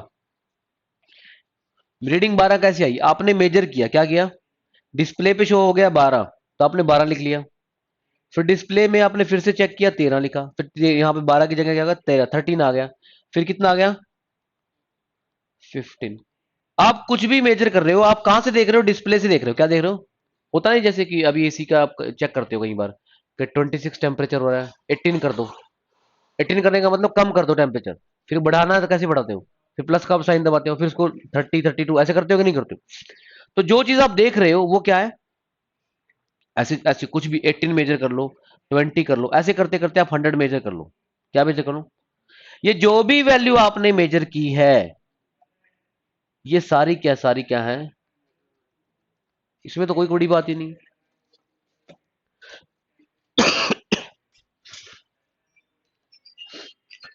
एक और मैं बात आपसे कह देता हूं आपको, 4 5 6 7 8, ये ये भी वैल्यू मान लिया मैंने मेजर की है, किसी रीडिंग ली है कहीं से, तो ये भी क्या है, तो ये दो एग्जांपल दे दिए मैंने आपको, एग्जांपल नंबर 1, एक छोटा एग्जांपल दे दिया, एक बड़ा एग्जांपल दे दिया। दोनों एग्जांपल को देने का बस मेरा मतलब यही था कि जब भी आप मेजर करते हो तो आपको कौन सी वैल्यू मिलती है, मेजर वैल्यू, क्या मिलती है। अब ट्रू वैल्यू का मतलब क्या है, बच्चों को बुक में से यही पढ़ के समझ में आता है, एक्चुअली जो होनी चाहिए थी ना, जो होनी चाहिए थी, और जब हम मेजर नहीं कर पाए, मेरी बात समझ रहे हो, मान लिया आपने रीडिंग ले ली 4, और आपको लेनी चाहिए थी 4.1, क्या लेनी चाहिए थी, क्या, ज्यादातर स्टूडेंट ज्यादातर बुक यही बताती हैं, जो आपको लेनी चाहिए थी ना वो नहीं आप ले पाए, और वो जो डिफरेंस रह गया वो क्या है,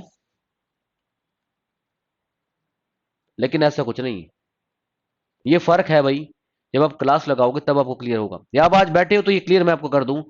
ट्रू वैल्यू पता क्या होती है, ट्रू वैल्यू जो मेजर वैल्यू होती है ना उनका एवरेज होती है, क्या होती है,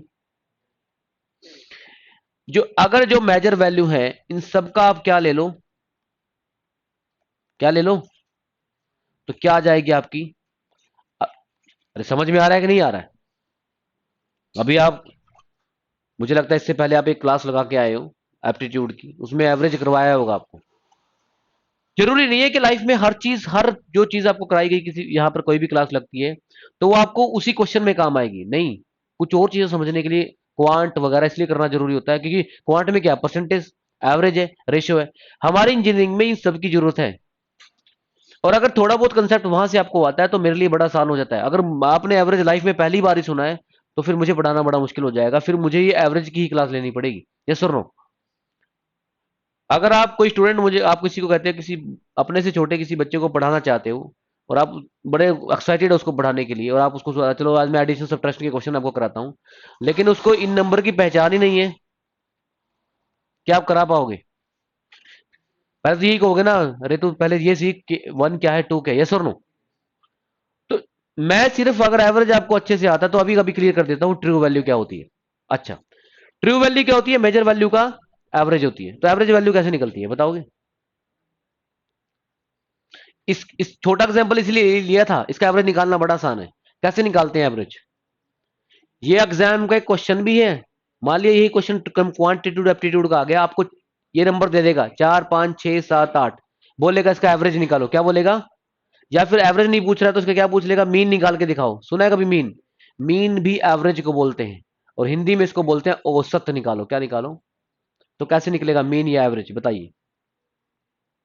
ये मत समझना कि ये कोई न्यूमेरिकल करवा रहा हूं, कंसेप्ट बता रहा हूं सिर्फ। कैसे निकलेगा एवरेज? क्या फॉर्मूला होता है एवरेज निकालने का? जितनी भी क्वांटिटी दे रखी है उनका सबका सम कर दो। क्या कर दो? और divide by number of item. क्या कर दो? ये फॉर्मूला है बस। करना सम सारी क्वांटिटी का। 4 + 5 + 6 + 7 + 8 कर लोगे? 4 + 5 + 6 + 7 + 8 हो गया। डिवाइड बाई कितनी आइटम है ये? 1 2 3 4 5।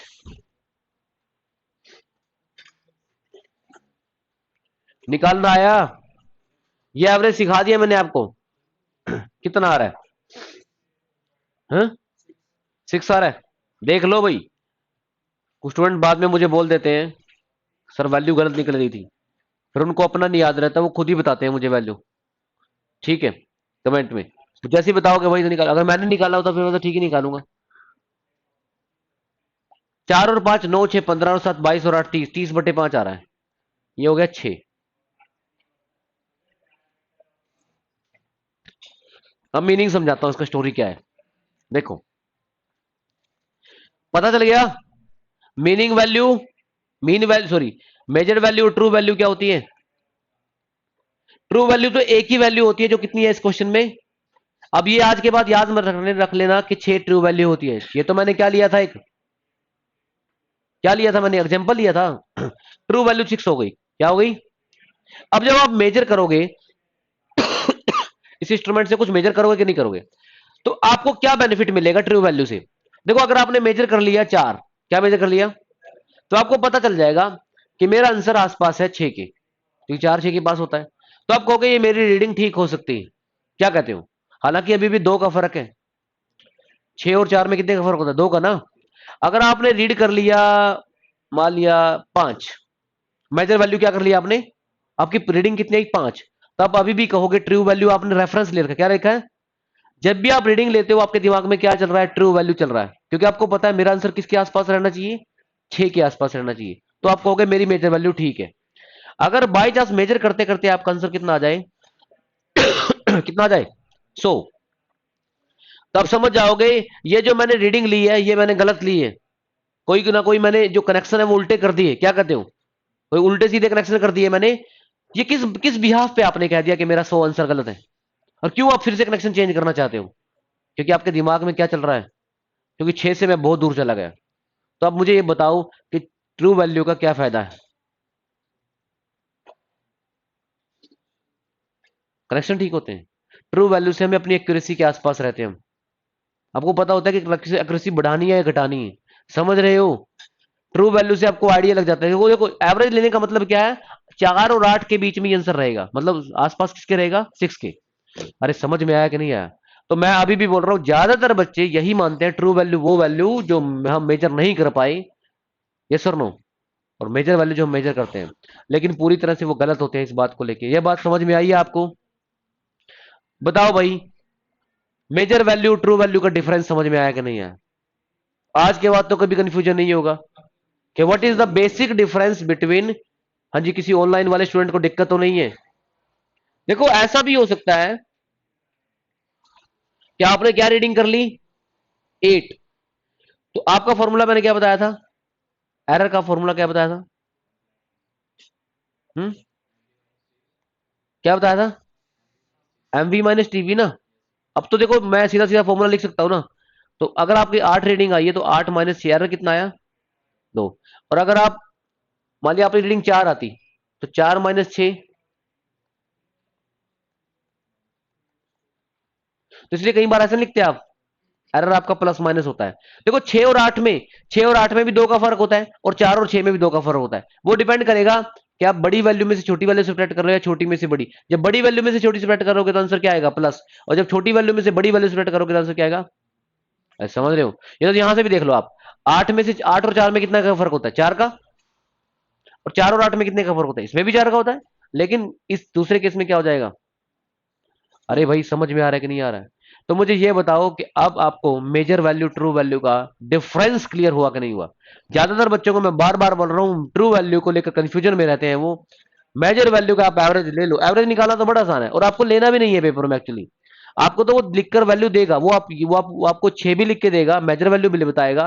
वो बोलेगा इस टाइम पे मेरी मेजर वैल्यू 100 है और ट्रू वैल्यू मेरी कितनी है, 6 है। आपको तो फॉर्मूला लगाना है। पर अभी आपको जो ये मैंने एक्सपेरिमेंट करके दिखाया, मैंने क्या बताया इसका, रियल मीनिंग समझाया आपको। क्या समझाया, कि जो एग्जैक्टली मीनिंग हुआ करता है ट्रू वैल्यू और मेजर वैल्यू का, वो आपको पता चलना चाहिए। यस और नो, बताओ भाई। Any kind of doubt if you have then you can ask me. Class में बार बार बोल रहा हूं, एक चीज तो ये डिस्कस हुई कि टॉपिक कौन कौन से आएंगे, और दूसरी चीज ये डिस्कस हो गई कि अगर मेजरमेंट सब्जेक्ट में आप एंटर कर रहे हो, एक तरीका तो ये था कि आपको मैं आज पहली बार, पहली क्लास में ही, आज की क्लास में मेजरमेंट क्या होती है उसका डेफिनेशन लिखवाता, एरर कितने प्रकार के होते हैं ये उन, दैट इज जस्ट थ्योरी। वो तो आप लिख ही लोगे, ठीक है, मैं नोट्स दूंगा तब भी लिख लोगे, हालांकि मैं सारा करवाऊंगा आपको। लेकिन सब्जेक्ट में अगर एंटर करना है तो उसकी जो सबसे इंपॉर्टेंट चीज है, उसके एबीसी है। हर सब्जेक्ट को करने का, हर चीज को करने का उसका एबीसी होता है, यस और नो।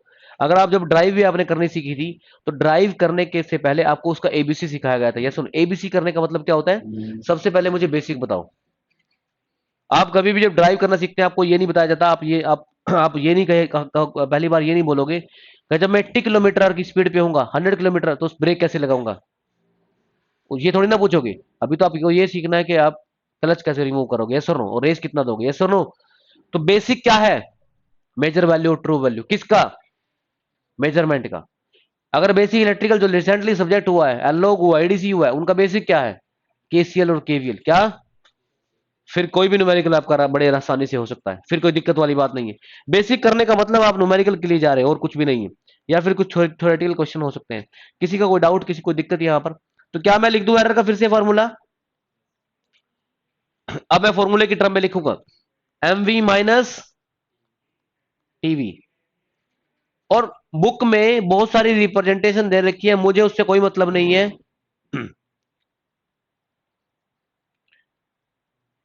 कुछ सिंबल ले लिए, एम को मान लिया मेजर वैल्यू, एटी को मान लिया ट्रू वैल्यू। अगर रिसेंटली क्लासेस में क्या कह रहा था मैं, ए फोर क्या होता है। अब आप ये मत कहना कि ये कोई गेन है, सब्जेक्ट चेंज हो गया, चीजें बदल गई, अब वैल्यू की बात कर रहे हैं। पेपर में साफ साफ पहचान हो जाती है क्वेश्चन की, ये क्वेश्चन मेजरमेंट का है क्या लोग का। मेजर वैल्यू, जब आपको ये measure value true value question आएगा ना, तो उसमें लिखा होगा measure value true value, yes और नो। सिंबल इसलिए बनाते हैं कि ताकि बार बार आपको वो बड़ी डेफिनेशन ना लिखनी पड़े, और कुछ भी नहीं। अब जैसे आजकल मैं बताता हूँ, ये क्या है, बीटा, इसको करंट गेन बोलते हैं आप। लेकिन आजकल तो सेक्टर के नेम भी अल्फा बीटा गामा हो गए, सुना होगा आपने। सेक्टर्स के नेम हो जाते हैं अल्फा बीटा गामा, क्यों, क्योंकि इंजीनियरिंग वाले स्टूडेंट्स बनाते हैं इनको। तो ये फर्क नहीं पड़ता, आपको बस क्वेश्चन देखकर पता होना चाहिए यहाँ पर इस सेम, जो क्योंकि अल्फाबेट लिमिटेड है, उनको कई अल्फाबेट को कई जगह कई नाम से जानते हैं। आपको देखना होगा किस सब्जेक्ट में आप उसको यूज कर रहे हो। ठीक है, चलिए भाई नेक्स्ट देखते हैं। कोई दिक्कत यहां पर, निकाल लो यार। क्वेश्चन ये है मेरा आपसे, मान लिया मेजर वैल्यू आपकी 10 है, कितनी, और देखो स्टेटमेंट, अभी तो मैं सिंपल लिख रहा हूं, in an electrical instrument, in an electrical instrument the measured value is 10 and the average of all measure value. Theoretical question बनाने से उसको लगता है कि कोई ना कोई बच्चा क्या पता ऐसे थ्योरी ना पढ़े क्वेश्चन की और वही छोड़ दे इसको। Average of all measure value, all is 7, find error. बताओ ये क्वेश्चन का आंसर, एरर बताओ इस क्वेश्चन में। कोई इलेक्ट्रिकल इंस्ट्रूमेंट रहा होगा, मेजर वैल्यू दे रखी है, average of all measure value दे रखा है 7, आप एरर बताओ कितना आएगा।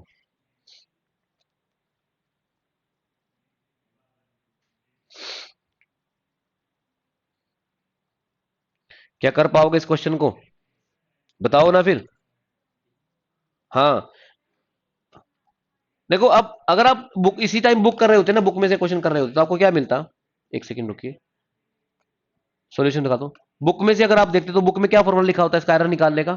बुक में आप देखते ये लिखा होता, क्या लिखा होता, A M minus A T. ये वो बात हो गई कि बिल्कुल कुछ भी नहीं पता और A M minus A T ऐसे कैसे याद कर ले, अभी तो याद हो जाएगा, आपको पता चल जाएगा बस A M minus A T करना था। लेकिन जब इनके पीछे की स्टोरी ही नहीं पता, फिर करने का फायदा भी क्या है।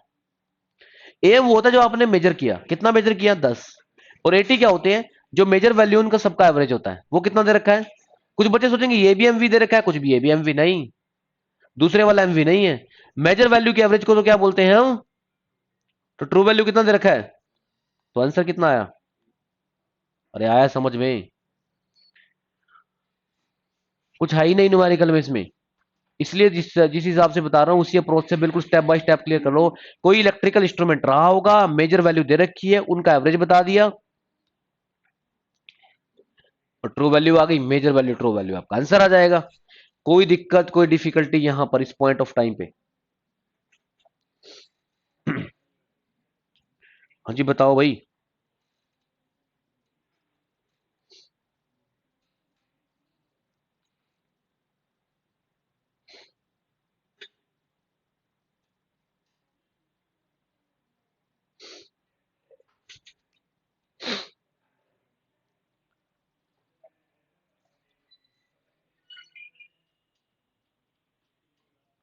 अच्छा, पेपर में दो क्वेश्चन बता दूं कौन कौन से आते हैं। एक तो आता है फाइंड एरर, ये पॉसिबल क्वेश्चन है, या तो एरर पूछेगा या फिर एरर परसेंट पूछेगा। ये दो क्वेश्चन बन सकते हैं यहां से, या तो एरर पूछेगा या एरर परसेंट। आप ये बताओ, कोई एक स्टूडेंट बता दो, आपकी लास्ट 10th क्लास ले लेता हूं। 10th क्लास में किसी के स्टूडेंट किसी स्टूडेंट के नंबर आए हैं मान लिया 450, कितने नंबर आए, ये ओब्टेन है इसकी। एग्जाम्पल समझा करो हमेशा। और टोटल मार्क्स थे कितने, मान लिया 600 थे। तो बच्चा बोल रहा है कि मेरे कितने नंबर आए हैं, कि 450 आए हैं। भाई कितने आए हैं हाँ जी, कोई दिक्कत है, समझ में नहीं आ रहा है, क्या लिख रहे हो, नोट नोट कर लो, फिर लो मैं समझा दूंगा बाद में, कर लो नोट, कर लिया। भाई जब मैं समझा रहा हूं ना तो समझने पे ध्यान दो सब। अगर एक आध रह भी गया तो ऑनलाइन सब्सक्रिप्शन मिल रही है आपको, वहां से देख लेना। अब बहुत बढ़िया है, आजकल आज के टाइम में स्ट्रेटजी हो गई है, सेम क्लास को आप दो बार भी देख सकते हो। अगर दिक्कत आ रही है तभी देखना, बार बार देखने पे टाइम वेस्ट मत करना, ठीक है। 450 नंबर आए, कितने नंबर आए, लेकिन उससे ये पूछ लिया जाए परसेंटेज कितनी बनी है, तो आप बोलते हो ना अपनी परसेंटेज, मेरी परसेंटेज इतनी बन रही हो, तो परसेंटेज कैसे निकालते हो आप, 450 को किससे डिवाइड कर दोगे, और परसेंटेज निकालने के लिए किससे गुना करते हो, जो भी आंसर आएगा परसेंटेज आ जाएगी। अब जब आपके पास एरर आ ही गया है तो एरर परसेंटेज कैसे निकालोगे, परसेंटेज एरर कैसे निकालोगे। जो भी आपने एरर निकाला है, जो भी आपने, कितना एरर आया था अभी लेटेस्ट, कितना एरर आया था,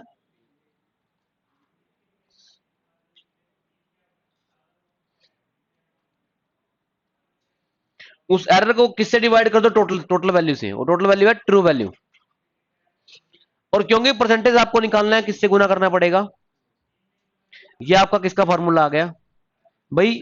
आप सोच रहे होंगे ये मैंने एग्जांपल क्यों करवाया साथ साथ, एग्जांपल इसलिए करवाया, नीचे ना क्या आएगी, टोटल वैल्यू आएगी, क्या आएगी, तो यहां पर टोटल लिख दो। हालांकि टीवी का मतलब है ट्रू वैल्यू, लेकिन हम इसको क्या मान लो, या याद भी तो रखना है पेपर में। अब सारे क्वेश्चन थोड़ी ना फॉर्मूले हाथ पे लिख के लेके जाओगे, कुछ तो याद भी रखोगे। तो ट्रू वैल्यू, टोटल वैल्यू मानो थोड़ी देर के लिए इसको, तो ट्रू वैल्यू पे कैलकुलेट कर लो परसेंटेज एरर, और ऊपर क्या आएगा, एरर। और क्योंकि परसेंटेज में निकालना क्या किया, 100 से गुना कर दिया, तो आपका आंसर कितना आ जाएगा, परसेंटेज में आ जाएगा, किस में आ जाएगा, बताओ भाई, समझ में आया कि नहीं आया।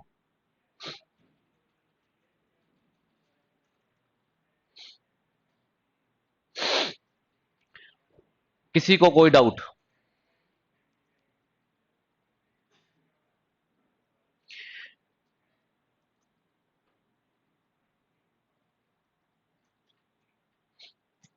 अब मैं बुक की स्टोरी बताता हूँ, बुक में क्या फॉर्मूले लिखे हुए हैं, आप मुझे अब बताना कि फर्क क्या है।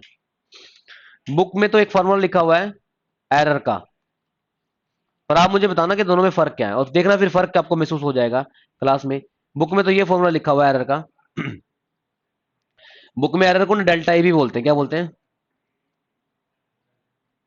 तो वहां पर फॉर्मूला लिखा हुआ है एरर का, A M minus A T, जिससे हमें कुछ भी समझ में नहीं आता।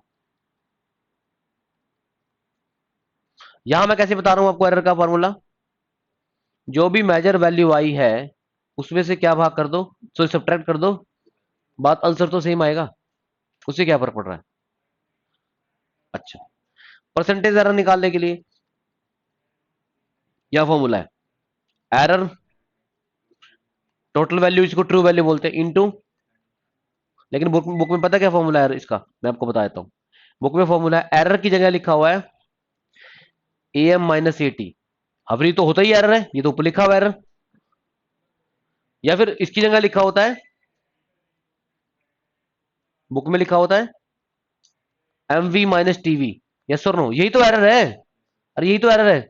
डिवाइड बाई क्या लिखा होता है, टीवी, अरे देख लो ना सामने ही तो कंपेयर करो। एरर का क्या होता है, ऊपर देख लो, a M minus m we minus t v, तो ये भी तो वही है, आप नहीं समझ पा रहे हो। और नीचे क्या, टीवी, और नीचे टीवी, और गुना में क्या, ये फॉर्मूला है बुक में, ये फॉर्मूला है। बताओ इसमें दिक्कत भी क्या, जो मैंने आपको करा है, सेम ही तो बात है। एम वी माइनस टीवी को आप क्या लिख सकते हो, एरर लिख सकते हो, नीचे टीवी का टीवी, और इन 200।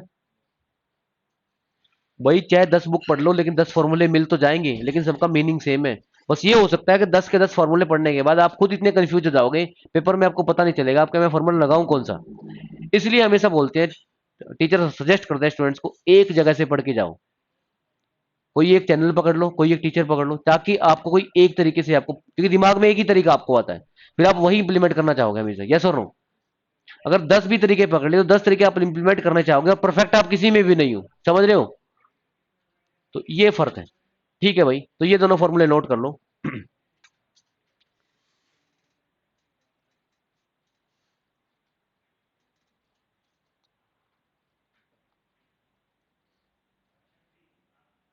एक तरफ बुक के फॉर्मूले, एक तरफ मेरे वाले फॉर्मूले, ठीक है। मैं फिर से लिख देता हूं, error divide by true value into 100। मैं बुक में एक और फॉर्मूला बताया था बुक का आपको, एम वी माइनस टीवी को क्या लिख सकते हो आप, A M minus A T, किसी को इसमें दिक्कत, डिवाइड बाई ए टी आएगा कि ए एम आएगा नीचे, लिखने से पहले बताओ एक बार, नीचे क्या आएगा यहाँ पे, A M minus A T के नीचे क्या आएगा, ए टी आएगा, ए एम आएगा, ए टी टीवी आएगा ना, ट्रू वैल्यू आएगी, और ए टी ट्रू वैल्यू होती है आपकी, इंटू 100। इतना भी कर लो ना, तो आज की क्लास में आपका 2 नंबर कंफर्म हो जाएंगे।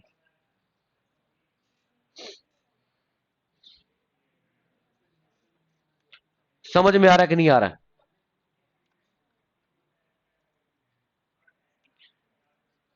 जितने भी ऑनलाइन बैठे हैं स्टूडेंट्स, एक बार कंफर्मेशन दें कि आज जितना भी मैंने आपको बताया है, पहली बात तो आपको ट्रू वैल्यू और मेजर वैल्यू का डिफरेंस लास्ट क्लास तक क्लियर रहना चाहिए। ऐसा कभी भी नहीं होना चाहिए कि किसी दिन आप ये भूल गई कि ट्रू वैल्यू क्या होती है और मेजर वैल्यू, समझ में आया। होती तो एक ही वैल्यू, तो एक ही होती है वो, जब एक साथ आप कई वैल्यू ले लेते हो, कहीं एक बार 4 आ गई, फिर 5 आ गई, कहते हैं ना, आपने जब बीटेक में एक्सपेरिमेंट किए ग्रेजुएशन और डिप्लोमा में, तो बोलते थे कई रीडिंग लो, लिखते थे ना आप, एक रीडिंग, फिर दूसरी रीडिंग, तीसरी, फिर आप क्या करते थे लास्ट में, हालांकि आपको ज्यादा इसलिए नहीं पता क्योंकि आपने लास्ट डेज में प्रैक्टिकल लिखी थी, किसी की प्रैक्टिकल देख के लिख ली होगी, लेकिन पता क्या करते थे उस टाइम, आप जितनी भी रीडिंग लेते थे ना उनका एवरेज लेते थे। क्या लेते थे आप? व्हाइट पेपर पे करते थे आप, दो पेज होते हैं ना उसके, एक व्हाइट पेज और एक लाइनिंग वाला। तो उस पे टेबल बनाते थे आप, टेबल बना के पेंसिल से लिखते थे फर्स्ट सेकंड थर्ड, याद है?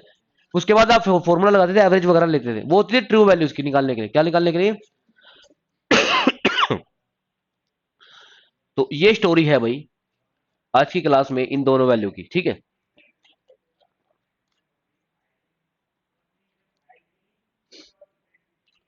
यहां तक कोई दिक्कत?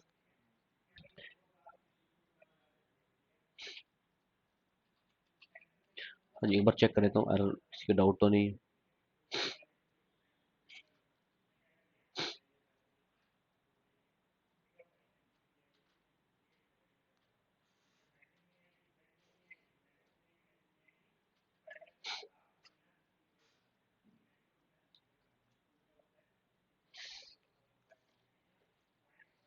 इससे पहले आज की क्लास एंड हो, एक क्वेश्चन मैं आपको देता हूं, ये करेंगे हम कल की क्लास में, और कंफर्म कर दूंगा आने वाले पेपर में क्वेश्चन एज इट इज आएगा, बस थोड़ा बहुत वैल्यू चेंज हो सकती है। एक कोई वोल्ट मीटर दे रखा है, आप खुद पहचानना क्या है, क्वेश्चन मेजरमेंट का नहीं बनेगा। 0 से 150 वोल्ट तक किसकी रेंज है?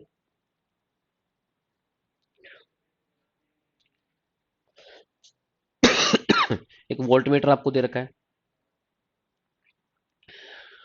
डेविएशन दे रखा है।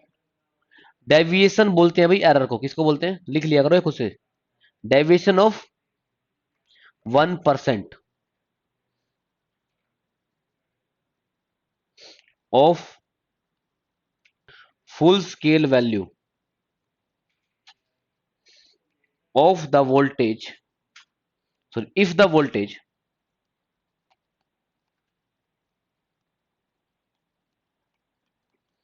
भाई, न्यूमेरिकल से ये मत सोचना कि टफ है आपको, एक लाइन का भी क्वेश्चन नहीं है, वो सिर्फ थ्योरी बना रखी है जानबूझ के। If the voltage measured by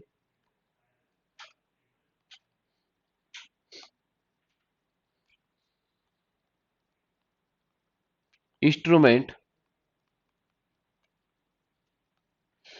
is 75 volt,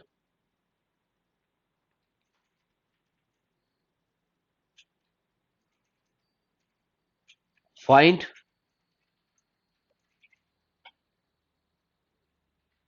percentage error, ये निकालना है बस।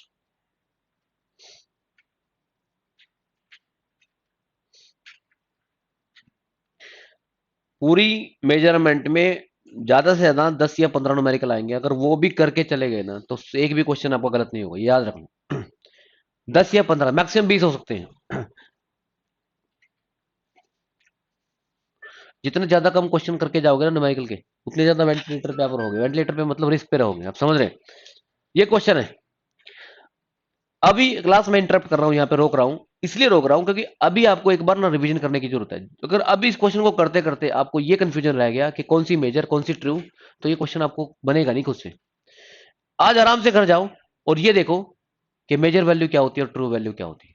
अब सिर्फ वो ज्यादा इस पे माथापच्ची नहीं करनी, समझ में आया तब ठीक, और नहीं आया तो कल फिर से क्लास होगी। मेजर वैल्यू ट्रू वैल्यू का डिफरेंस मैं बार बार बोल रहा हूं, अगर ये मेजर वैल्यू ट्रू वैल्यू का आपने मीनिंग समझ लिया, मैं फिर से बताता हूं मेजर वैल्यू क्या है।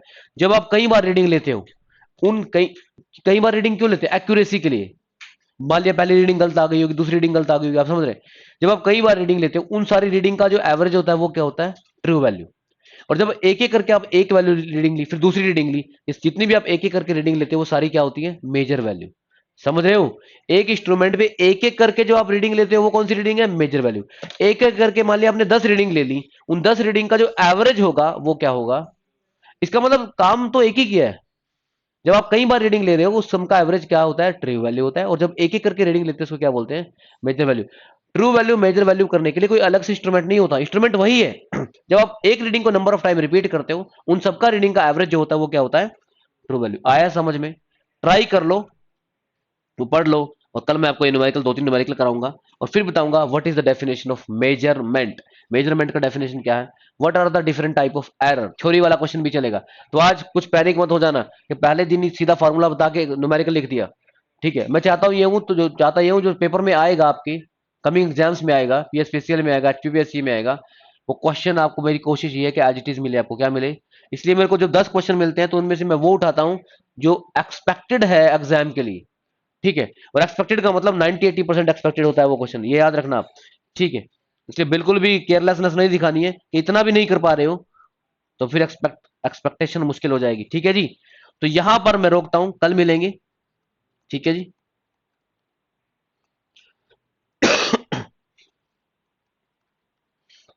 तो आज की पूरी क्लास में इंपॉर्टेंट टॉपिक्स बता दिए गए और हमने शुरू कर लिया इंट्रोडक्शन।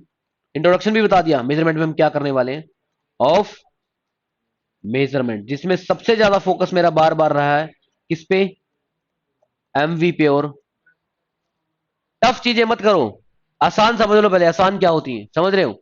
जिसको एक बार 2+2 करना आ गया ना, वो 4+9 भी कर लेगा, 73+6 भी कर लेगा, यस और नो। क्योंकि 2+2 का जो कंसेप्ट है वो यहां पर कंसेप्ट चलेगा और वही कंसेप्ट यहां चलेगा, यस और नो।